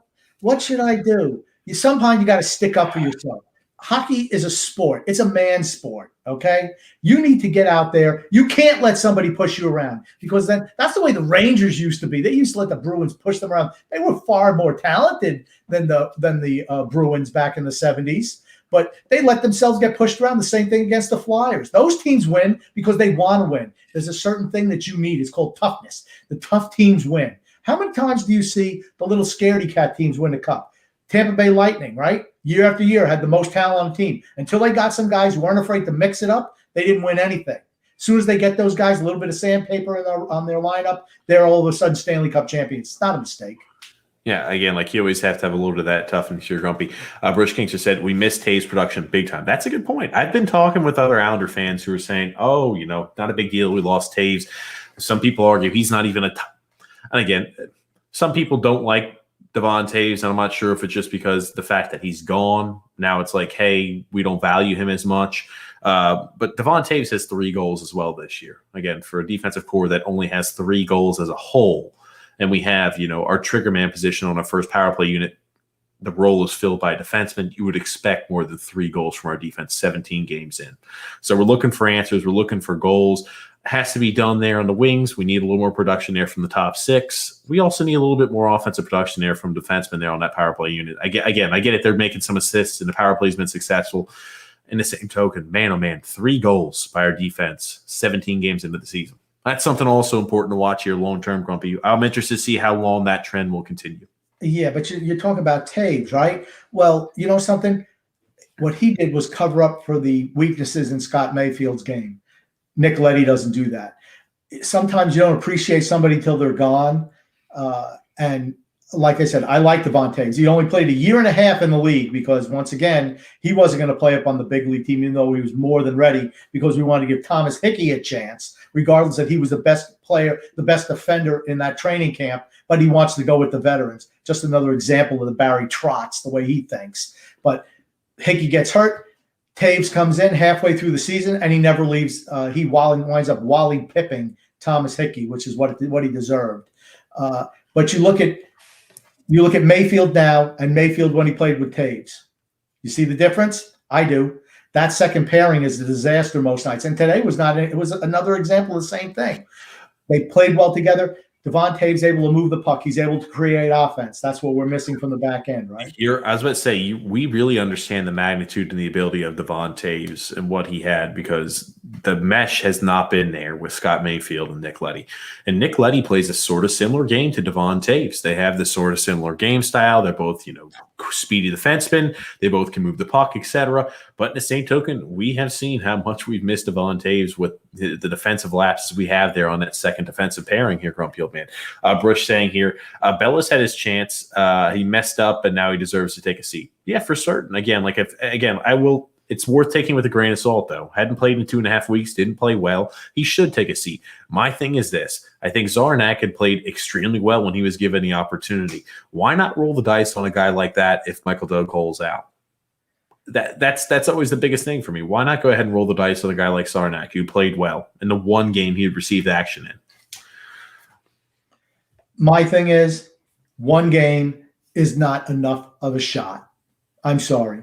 Leo Komarov has been abysmal except for one game this year. He's been horrible every game he's been out there, but he gets shot after shot. It's the double standard that drives me crazy. It's only because he's young. That's the only reason why he's not getting a shot. Komarov just sucks, but he gets a shot every other game. We're going to keep on rolling him out there. Why? Well, because he was a great player 10 years ago. I could care less if he was a good player 10 years ago. He sucks now. That's all that really matters. Grumpy old man. Here we go. David C. Here's a comment here. Why doesn't our awful beat writers ask Barry why Sarnak never plays? Are they afraid that Lou will give him a hard time? They're little brown nosers. That's why. Lou will cut him off. They don't get any news out of him now. When I hear Staple just giving Trotz a layup question, I'm surprised they don't. This is what I think the Islanders do. They hand them the question list out to the guys. Well, even though I guess they're doing it virtually, I'm sure they type it up. These are the questions you can ask. Hey, Barry, Bellows sucked today on that one play, and his favorite color is blue. Is that why he's not playing? I mean, just real softball questions. They just lay up for them, and they have those answers just teed up. Makes me sick. Yeah, Brush. Again, like you're asking if we're blaming tonight's loss on certain players. I'm not blaming it on any one particular player. And again, I'll reiterate it here. I think that there were certain lapses on our team. Like, for example, Barzal didn't come back and back check hard enough on that second goal where Matheson was able to pot it in. You know what I mean? When you look at an isolated instance, okay, that's a mistake that Barzal wants back. The first goal that Varlamov lets in is a mistake that Varlamov wants back on that high stick side. And I'm telling you, even on that third goal he let in, that's probably a goal, honestly, he wants back. As great as he's been this season, I'm just saying there's a few goals that he wanted back. I'm not putting a loss on anybody. I'm just saying there's certain instances that generated that loss, and it's not on any one particular player tonight. And just watch. I want everyone to watch the next few games to see if teams start picking at that high stick side on Varlamov. I know it's something I'm going to be looking at. Yeah, that's definitely something we can look for. Scott saying, sorry, I'm late here. It's all on Chris Lamarillo and Brett Thompson for why they can't develop players. You want to develop defensemen. Thompson is decent at that, and the Islanders' developmental coaching staff stinks. Get new coaches. I'll tell you, I wonder how many more times Bridgeport is going to get shut out this season. I'll tell you one thing. I know people subscribe there to watch the AHL games. Number one, I hope you canceled the subscription just because the Bridgeport Sound Tigers are only playing 24 games. Man, oh man, you want to talk about tough to watch hockey. That is some real tough to watch hockey, especially with the way the damn Bridgeport Sound Tigers are playing. That there's no offensive creativity down there. That's real tough hockey to watch, Grump. Well, I've watched a few games here or there. Man, oh man, it's tough. Well, I think if you have low blood pressure issues, watch some of those Bridgeport games, and that'll get your BP up.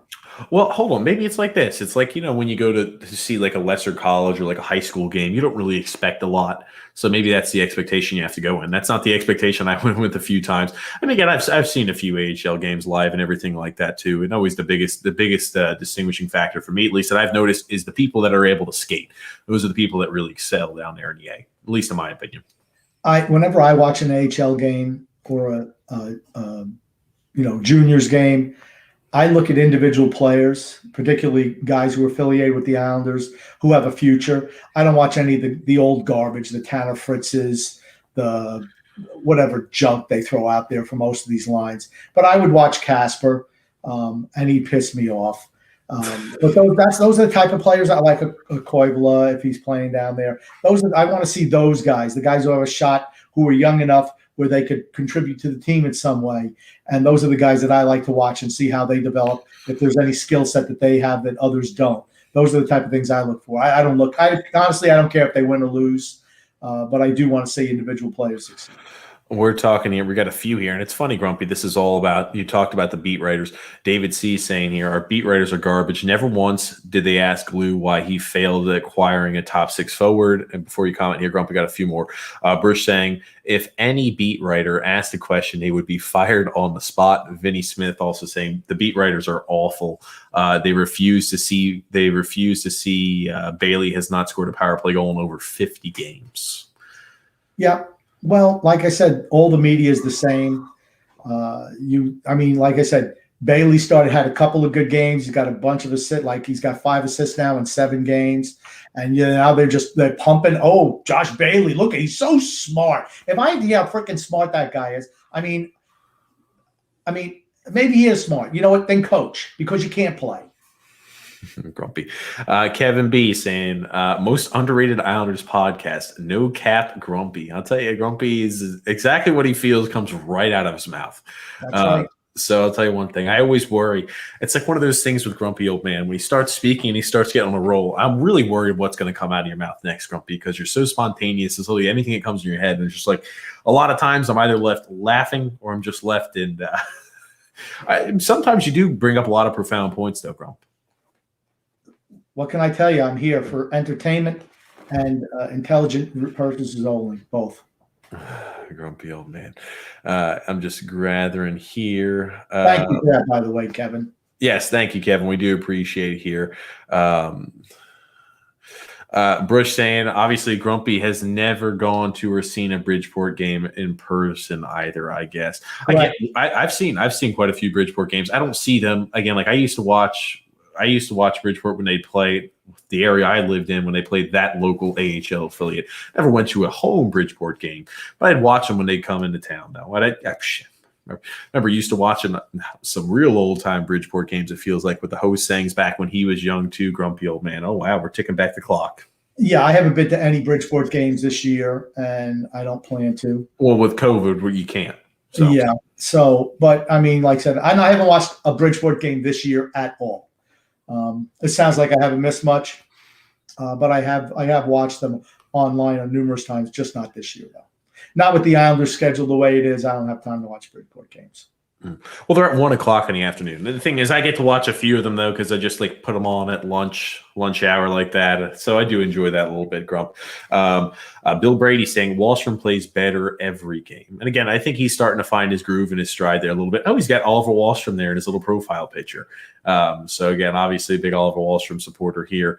I'll tell you, we do need to start. Hopefully, he'll go ahead and get some full momentum going where he can go ahead and fight there for a real shot at a top 6 role here, if not the end of this year, by next year. Okay, who are you going to sit out?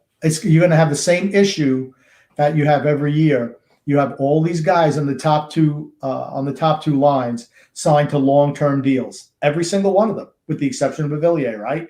So where is Wallstrom going to play? That's the thing when you sign a bunch of ham and eggers to long-term deals and you automatically cement their spots on the first two lines. How is there a chance for somebody to move up? Those are the things that just, well, that's going to be a thing. That's going to be the most interesting part to see how Lou Lamoriello is able to handle it. And I think that's really what's going to define his tenure as an Islanders general manager. Because don't get me wrong, excellent general manager there with the Devils. Again, he put a lot of pieces on the Toronto team. Again, they have never won anything. They've never been successful in the playoffs, which is always worth taking a grain of salt. But I think that was what's going to define his tenure with the Islanders. Is like as these older guys are tied to these huge contracts, how he's able to handle their diminishing returns long term, and as they're tied to huge cap, what he does in order to get them either off of the payroll and what the next steps are. That is going to define him as a general manager, in my opinion.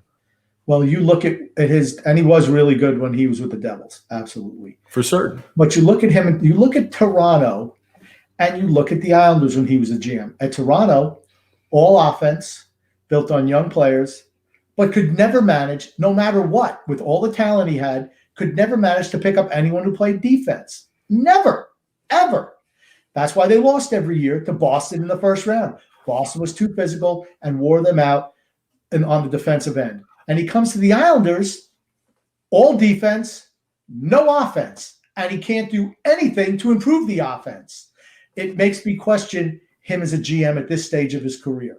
He was unable to make the necessary changes in Toronto, and so far he's proven for the Islanders he's not capable of making the necessary changes here either.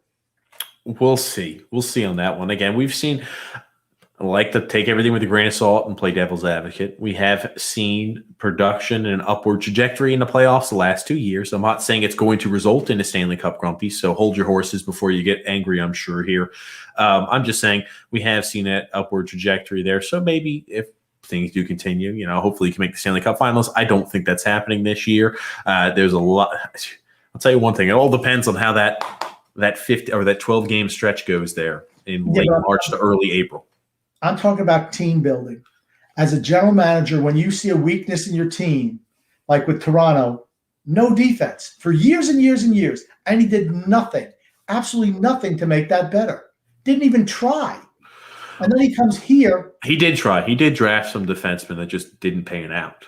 One guy, Morgan O'Reilly, that was the only guy, right? The only guy. But he never went out and tried to acquire anybody to improve the defense. The new guy came in and he made moves to try to improve the defense. I'm not saying it worked out, but at least he tried. Here, the same thing. Lamoriello has done nothing to improve the offense. He's been here 3 years now.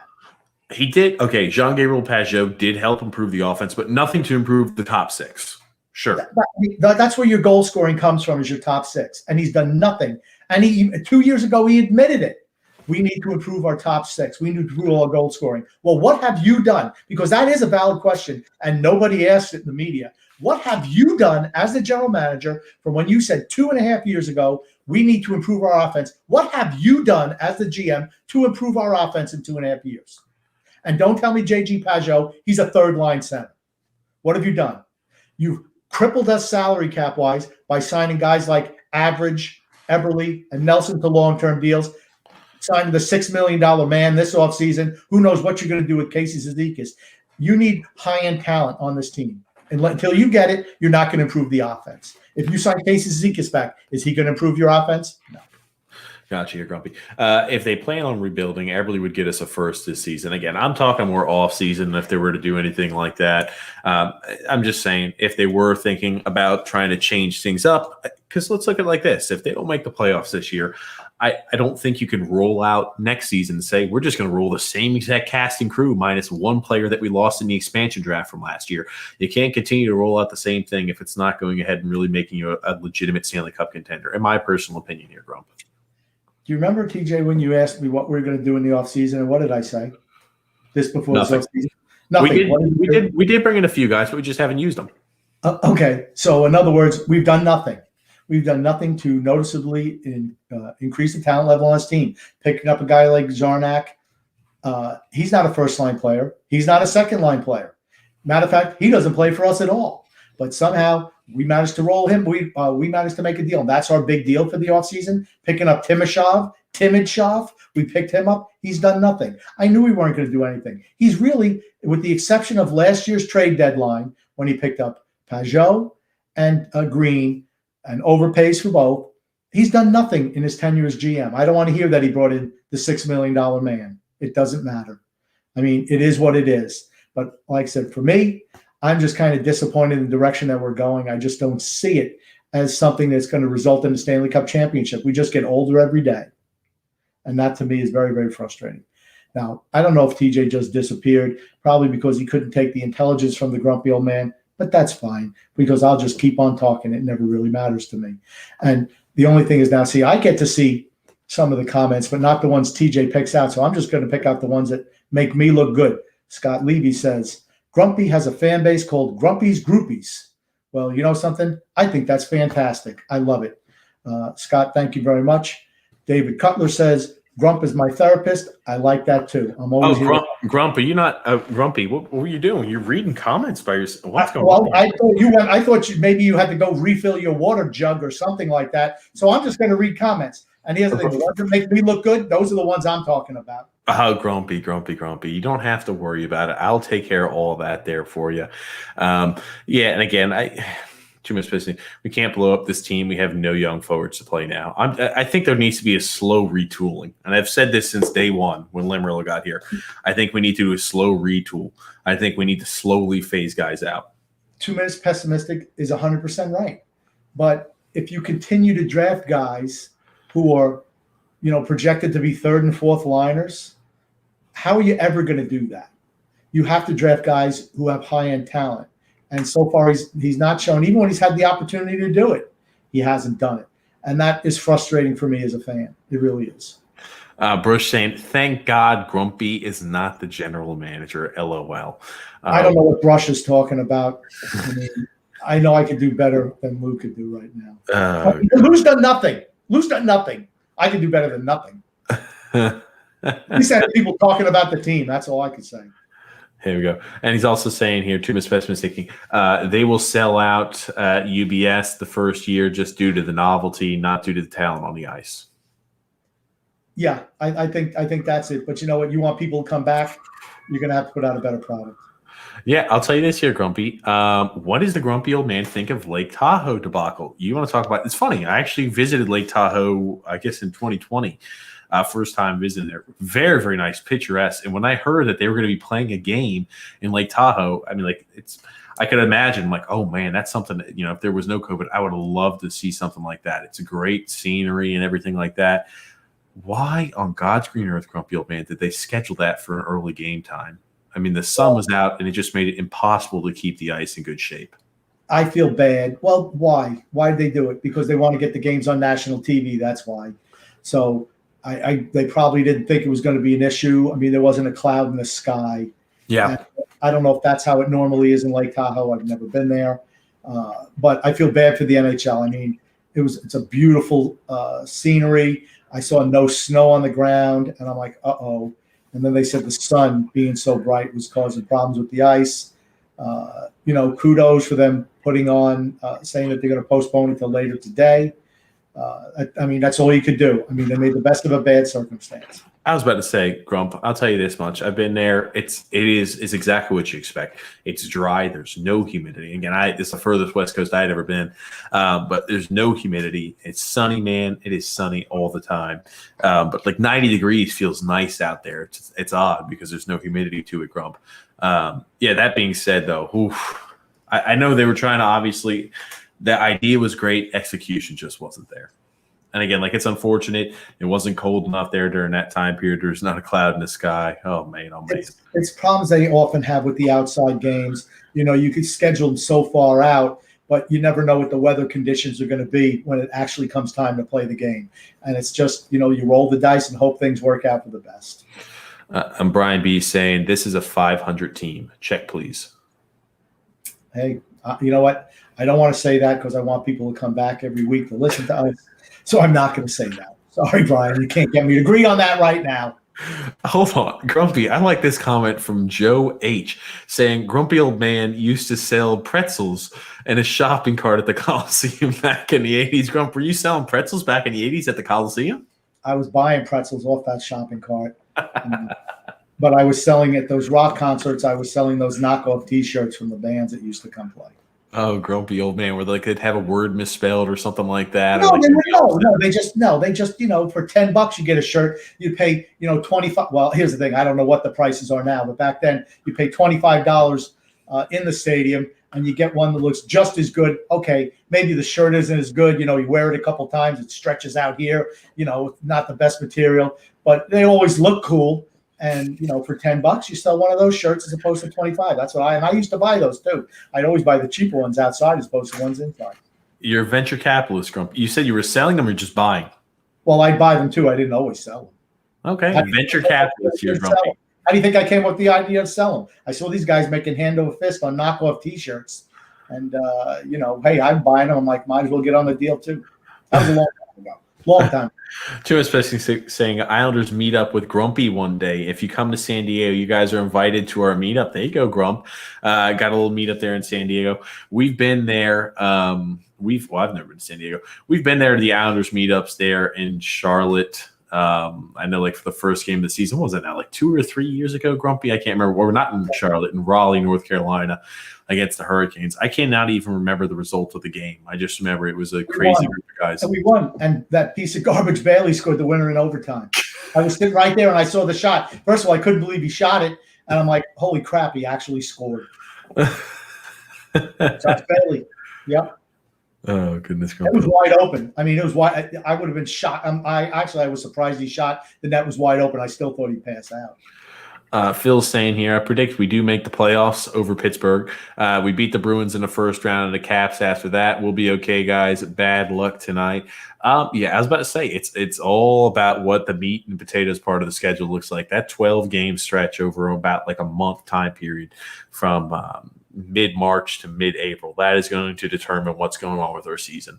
It's weird, you know what I mean? Like in an ideal scenario, you'd like to kind of have it spread out where you get some, I'm using air quotes for everybody who's listening to this in post, some easier opponents mixed in with some of the tougher opponents. You don't want to have a stretch of 12 games where you're playing again the tough and rumble teams of the division. Well, you're going to find out if you're good enough in those 12 games. So if we come out, we get out of 24 points, we come out with 16 points or 18, I'd feel really happy. Oh, grumpy old man here. Scott saying that's when we need a Clark Gillies. If any opponent breathed on Bossy or Trotia, Gillies would come and beat the crap out of them. They weren't the only ones. Nystrom, Gordy Lane, Dave Langevin. You never saw anybody take a run at Mike Bossy. Now, Trotz could protect himself. He was really good with the stick. Nobody really ran at him. But Bossy, guys like to try to take a run at Bossy. That's why Gillies was on that line for certain. Nobody ever went after Bossy. Gillies was double tough. And hockey was so much better back then. I can't even tell you. So much better, so much more fun to watch. I mean, there was fights every night. It was so great. I mean, I feel bad for the young fans of today. They don't see people fight. It was fantastic. I mean, there was a reason why you had to have guys who were physical on there. Like I said, it was a man sport. They're trying to turn it into ballet and figure skating now. But there's just that element of the physicality of hockey was fantastic. Mike Bossy, like I said, could never play for this team because he would have got run over and no one would have stuck up for him. Quick question, Grumpy. Do you remember John Scott? John Scott, yes, I do. We won the MVP of the All-Star game one year. Yeah, the big old bruiser, who barely made a scratch up there in the NHL. It's funny. He's got a podcast I listen to, Grumpy Old Man, or listen to a bit. You talk about how they're kind of changing the game. That's the same exact aspect and the same exact mindset you took, Grumpy. He always thought when they had the COVID protocols saying that certain leagues, they were not going to allow any body checking. He said this is a way that they're going to go ahead and annex into no more body checking because now it's gone ahead and lowered the amount of concussions. And it's funny to kind of hear that take, how they're trying to alter the game. That's kind of the same exact feeling he had. Again, another guy who was close to the game and played it there for a long time. He feels the same exact way you do, Grump. Maybe they want to turn it into like women's hockey where they're not allowed to check. Well, yeah, and women's hockey, it's a completely different game almost, it looks like, out there. There's no checking like that. Again, there's injuries. I'm sure the number of injuries are a lot lower, though, too. Who cares? Maybe it's their idea. Let's see if we can incorporate women to play in the men's game. There's no checking. They can't possibly get hurt. They can't play either. But that doesn't seem to really matter. Let's see if we can. Maybe that's what they're trying to do. Okay, Grumpy. Moving on from that here. Scott saying Grumpy has a fan base called Grumpy's Groupies. I'll tell you one thing. I'm glad you mentioned it because I already called that one out. Scott's the man.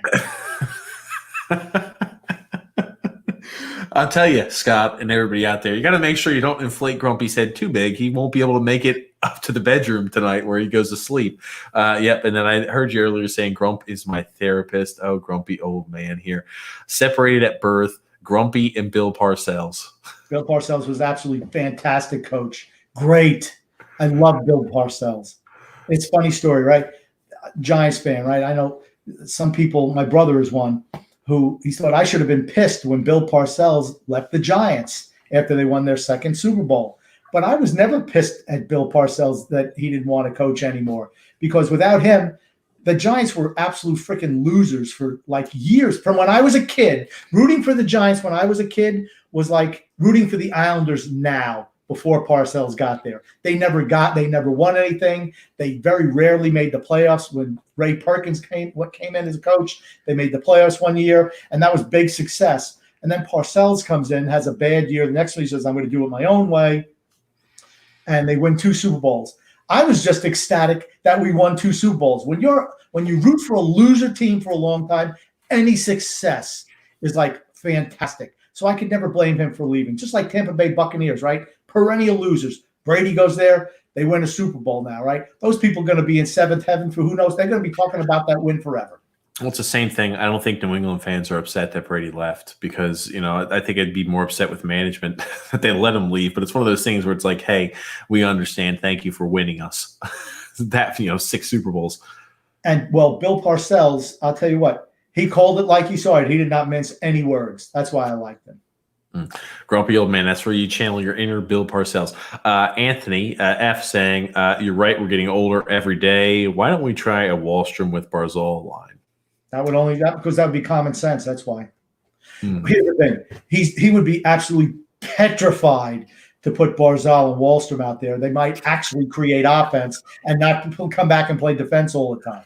That's why he'd never do it. I was about to say, you want to talk about the defensive liability. I'm pretty sure that Barry Trotz would not get a wink of sleep if he were to put Matt Barzal and Oliver Wallstrom on the same line.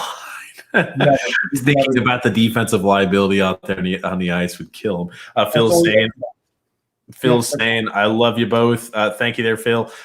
Scott's saying, Grumpy, get those shirts made of Grumpy's Groupies. You know what, Grumpy? We do have, with the Hockey Podcast Network, they give us a chance where we get to, make our own merchandise and everything like that. I think that's – I like the name Grumpy's Groupies. I think, Scott, you're on to something. I think maybe we got to make, a design of the Grumpy's Groupies or something like that. Scott, you're not going to make any money off of that. I'm sorry. I'm telling you one thing, Scott, I don't think we're going to make any money off of that, but it's going to be an awesome little gag, and I'll make sure to wear my Grumpy's Groupies t-shirt. David. I'd get one. Yeah, Grumpy.